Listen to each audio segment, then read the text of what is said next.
It is now in order to consider amendment number 12, printed in House Report 111-410. For what purpose does the gentleman from Rhode Island enter the well? At the desk. The clerk will designate that amendment. Amendment number 12, printed in House Report number 111-410, offered by Mr. Langevin of Rhode Island. Pursuant to House Resolution 1051, the gentleman from Rhode Island, Mr. Langevin, and a member opposed, each will control 5 minutes. The chair now recognizes the gentleman from Rhode Island. Thank you, Mr. Chairman. I rise today to offer an amendment to H.R. 4061 that would expand private sector involvement in our cybersecurity efforts. By now, we should all recognize the real danger our government faces from increasingly sophisticated cyber attacks, with threats ranging from mischievous hacking incidents to serious criminal activity or highly sophisticated cyber penetrations or attacks from nation states.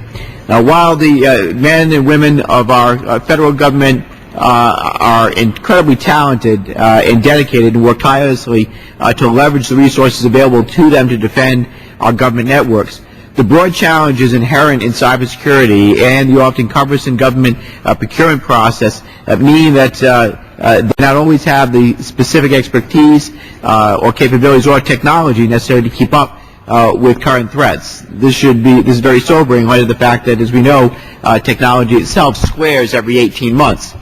Well, particularly on the human capital side, in such cases, the private sector can offer greater flexibility and a wider range of specialists as well as agility. Yet current law does not allow, surprisingly, for security experts to share this cybersecurity expertise and knowledge with the men and women charged with defending our nation's critical networks and data. So my amendment directs the presidential cybersecurity workforce assessment provided for in the bill before us today to study the possibility of permitting temporary assignments of private sector cybersecurity professionals to federal agencies.